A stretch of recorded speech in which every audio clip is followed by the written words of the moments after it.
after what feels like forever, Identity V would finally give us more storyline instead of just more cosmetics.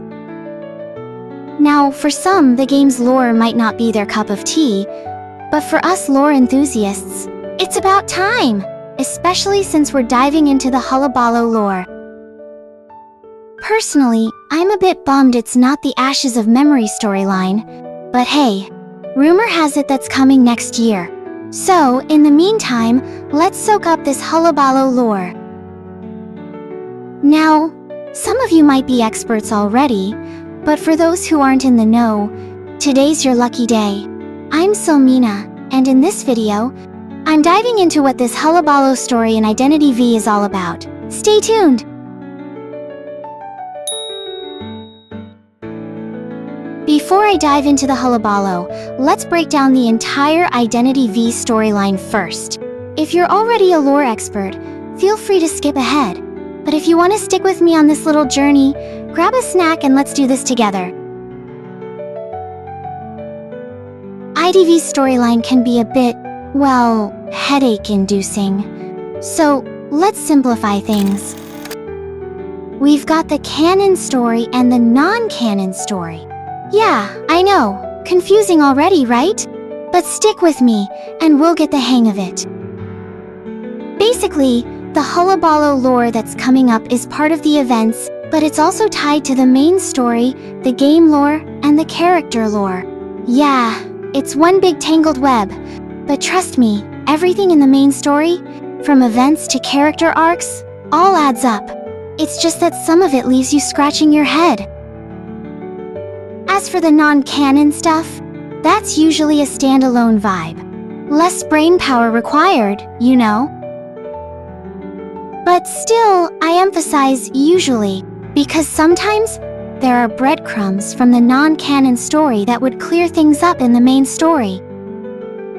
We've had some iconic events in the canon story, like Norton and his Golden Cave drama, Fiona and Hastur in the Lakeside Village, along with Naiad and Margaretha.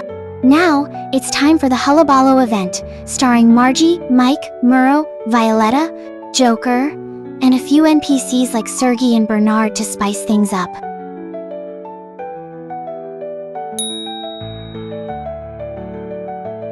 Let's jump into the Hullabaloo lore, or rather, the Hullabaloo Tragedy.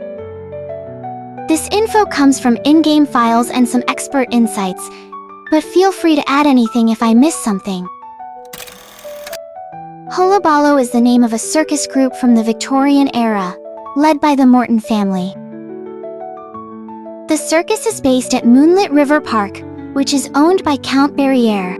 One day, the circus leader dies, and the ownership is supposed to pass to his son Murrow Morton.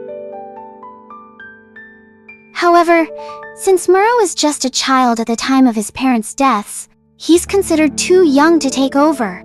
So instead, the circus falls under the control of his uncle Bernard Morton. Now, let's talk about Bernard. First, he appears in the character letters and deductions of Mike, Violetta, and Murrow. From what we can gather, Bernard does not like Murrow at all.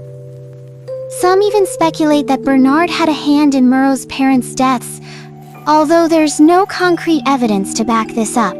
At least not yet. So, Bernard takes charge of the Hullabaloo circus, but instead of eventually handing it back to Murrow, he keeps Murrow as part of the circus crew. He forces Murrow to live in confinement and subjects him to harsh conditions, like only giving him bread to eat. Bernard also makes Murrow tame and ride a boar, and not much else. This goes on for 10 years, during which Murrow was introduced to the circus audience as someone who grew up in the wild, similar to the real-life story of Kaspar Hauser. Eventually, Murrow can't take it anymore and wants to escape, but Bernard won't let him. Luckily, Murrow finds an ally in Mike, the acrobat. Mike helps Murrow by faking his death, allowing him to finally escape and live freely, away from the circus. Now, let's talk about Mike Morton, the acrobat of the Hullabaloo circus. Mike was an orphan taken in by Bernard Morton and raised to be part of the circus crew. He sees the circus as his home and the crew as his family. Mike really looks up to Bernard and was there to witness the arrival of two new members, a handsome young man named Sergey and his spouse, Natalie. At some point, Mike helped Murrow escape from the circus. This could mean Mike was aware of the mistreatment Murrow faced and wanted to help him, or maybe he had his own reasons for wanting Murrow gone. Why Mike still views the circus as a good place after seeing what happened to Murrow is unknown. Mike is skilled in working with chemicals, but he has one bad habit. He always leaves his cabinet of chemicals unlocked. One day, a fight broke out between Sergey and a clown named Joker. During the brawl, Joker's prosthetic leg was dismembered, and his face was badly burned by chemicals, leaving him unable to perform. Bernard, however, suspected Mike of being responsible for Joker's injuries, since the damage was caused by chemicals. Also, it turns out that one of the chemicals from Mike's cabinet was stolen. Mike then went out to buy more chemicals to replace the missing one. Now, this leaves us with a question. Why were Joker and Sergey even fighting in the first place? To get to the bottom of that, we'll need to dig into the backstory of Sergey, Natalie, and Joker. Natalie, whose real name was Natasha Hayward, was the animal tamer of the circus. She came from Lakeside Village, where she lived with her uncle, Eugene, and her aunt, Marjorie Hayward. For those of you unfamiliar with them, Eugene and Marjorie play a key role in Michiko's backstory, which I covered last year. Back to Natalie, or rather, Natasha. She lived peacefully with Eugene and Marjorie until a circus group came to their village. Among them was Sergey, known as the Smiley Face Clown. This is where Natasha and Sergey first met, and eventually, they fell in love. It was Sergey who gave Natasha the music boxes later connected to the female dancer. Natasha had long wanted to leave the village, but her uncle wouldn't allow it. With Sergey's help, she sedated both her uncle and aunt, allowing her to escape and followed Sergey. After some time, they got married, and Natasha, now going by Natalie, joined Sergey at the Hullabaloo circus. However, their marriage quickly took a dark turn. Natalie soon realized that her husband was abusive and struggled with alcoholism. It's implied that Sergey often abused Natalie backstage, leaving her back covered in scars. She suffered greatly and eventually wrote letters to her uncle and aunt, pleading for help from them. Unfortunately, those letters would never be received, as Eugene and Marjorie had already been sacrificed by the Hoster cult. Though Sergey was abusive, there was one person in the circus who offered Natalie comfort, both physically and emotionally. It was Joker, who had been part of the circus long before Sergey and Natalie arrived. Joker, as his name suggests, was the joke of the circus. Little is known about his past before joining, but one novel, which may or may not be part of the canon story, mentioned that Joker was sold by his parents due to his deformed face and missing leg. He gained fame in the circus, but not in a flattering way. He was often humiliated by the audience, pelted with rotten eggs and jeered at during performances. From the in-game letters and deductions, it becomes clear that, over time, this constant humiliation, even if it was part of the show, took a serious toll on Joker's mental health. Despite this, he remained the star of the circus, until Sergey and Natalie arrived. Sergey, always popular and charismatic, quickly outshined Joker, pushing him to the sidelines. Though we can't say for certain, it's easy to believe that this further added to Joker's growing depression. Eventually, Joker became interested in Natalie. Natalie, who was enduring constant abuse from Sergey, found comfort in Joker's presence. Though it's unclear whether she reciprocated Joker's feelings, we do know from Margie's second letter that they began meeting secretly. It's likely that during these meetings, Joker learned about Sergei's abusive treatment toward Natalie. Furious at Sergei for the way he treated Natalie, Joker eventually confronted him. This confrontation escalated into a physical clash, where Sergei ended up breaking Joker's prosthetic leg. But it didn't stop there. Sergei took it further by tampering with Joker's makeup, mixing in dangerous chemicals that horribly disfigured Joker's face, leaving him unable to perform. This incident sets the stage for the tragic downfall of the Hullabaloo circus. But before we dive into that, there's one more character to introduce. Violetta plays a part in the Hullabaloo story, though her role doesn't become important until later in the tale. At first, she's more of a minor character. Violetta was a performer at the circus, having been bought or brought to Hullabaloo from another circus group led by a man named Max. Max was someone Violetta cared about deeply, but not for the reasons you might expect. You see, Violetta was thrown out as a newborn because she was born without limbs, and people saw her as a burden. Max, however, saw an opportunity.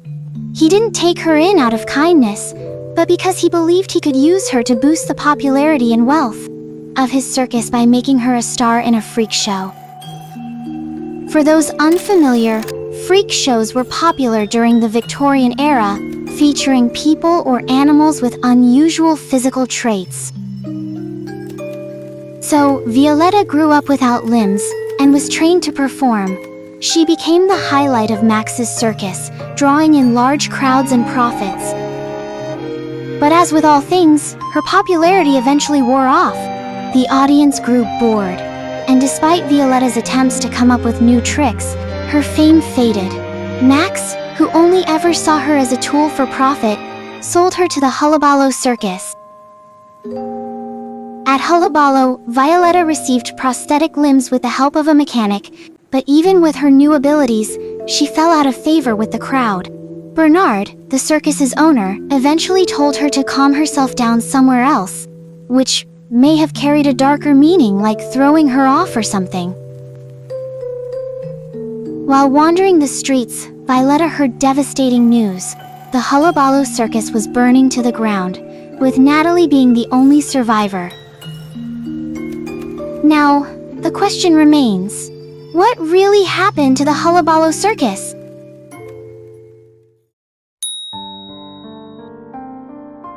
At this point, 4 members of the circus were no longer present. Violetta, told by Bernard to calm herself down, which is likely a subtle way of casting her aside. Mike, who had left to buy more chemicals, Murrow, presumed dead, and Joker, whom Bernard forced out after his face was ruined. With only Sergei, Natalie, and a few other performers remaining, the circus continued to operate as usual. At least, that's what everyone thought. However, on a particular day, Sergei was found murdered, his face mutilated. Shortly after, the entire circus was set ablaze, leaving only Natalie alive. She survived by jumping into the river and swimming to safety. Based on the clues gathered, it's believed that Joker was the one who committed the crime. There are 2 main theories as to why. The most popular theory suggests that Joker, after enduring years of humiliation on stage, losing his fame to Sergei, constant conflict with him, and ultimately having his face disfigured, eventually snapped. According to this theory, Joker took a chainsaw, killed Sergei, mutilated his face in retaliation, and then set fire to the circus. The fire killed Bernard and the remaining performers, leaving Natalie as the only survivor. Whether Natalie escaped on her own or was allowed to leave by Joker is unclear. The second theory proposes that Natalie was the mastermind behind the tragedy. Desperate to escape her abusive husband, she manipulated Joker into killing Sergei and destroying the circus. However, after Joker completed her bidding, she vanished, leaving him frustrated. This theory is supported by interpretations of Smiley Face's deduction quests and letters. After the incident, Joker took Sergei's face to replace his own, which had been destroyed by the chemicals Sergei used on him, effectively switching his identity from Joker to Sergei. Shortly afterward, Joker was presumed dead by the authorities, and Sergei was declared missing. Violetta and Mike soon learned of the tragedy. Violetta seemed only mildly disturbed, but for Mike, the loss was devastating. The circus had been his entire life, his home, his family, everything. When Mike checked the list of victims, he noticed that neither Sergei nor Natalie was on it. This led him to suspect that Natalie was behind the arson, though it's unclear why he blamed her and not Sergei. With the help of investigator Arthur Russell, Mike tracked down Natalie, who had changed her name to Margaretha Zell. Their search led them to a mysterious location, Olitas Manor. As for Natalie, now Margaretha, she had lost everything. The circus, her job, her abusive husband, and even Joker, the man who comforted her. In financial trouble, she accepted an invitation to the Olitas Manor, presumably in hopes of reclaiming what she had lost. Meanwhile, Violetta was more concerned with regaining the spotlight than with the tragedy itself. She longed to be seen as an equal to others, not a liability due to her physical condition. The invitation to perform at Olitas Manor seemed like her chance to prove her worth. It's unclear why Joker, now claiming Sergei's identity, and Murrow, who had been hiding in the woods all this time, were also invited to the manor. The best guess, based on their respective letters and deduction quests, is that Joker followed Natalie there, and Murrow, who always wanted a bigger role in the circus, saw this as his opportunity. But these are only guesses, and more supporting evidence is needed to confirm them. Now that all the former members of the Hullabaloo Circus are gathered at Olitas Manor, what will happen next?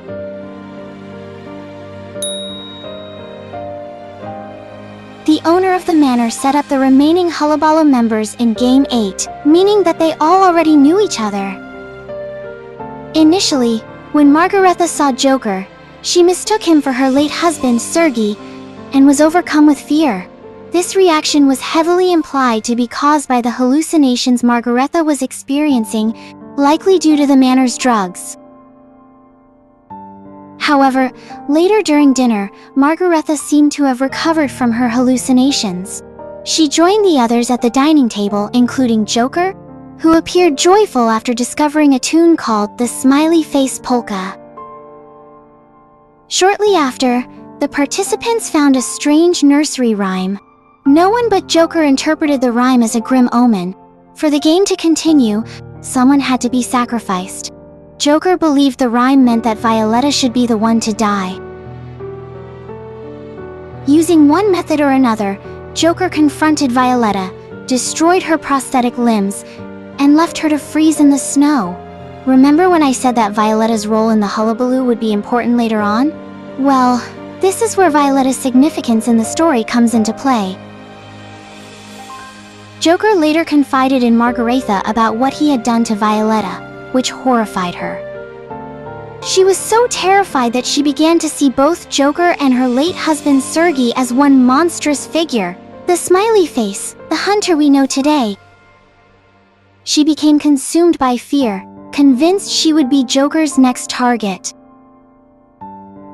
Meanwhile, after Violetta's death, Mike finally realized that the Hullabaloo Circus, which he once considered his home, was nothing more than a toxic, destructive environment. He even referred to it as a stinking sewer. This realization caused him to abandon his desire for revenge. Instead, he resolved to end the Hullabaloo Circus once and for all. During the Manor game, which reenacted the tragic events of the Hullabaloo, Margaretha tragically met her end after jumping from a wall. Upon discovering the death of his lover, Joker fell into despair, and it's implied that he followed her into the afterlife. Mike, determined to bring the circus to a final end, orchestrated an explosion that took his own life along with it, making himself the center of the final, deadly spectacle.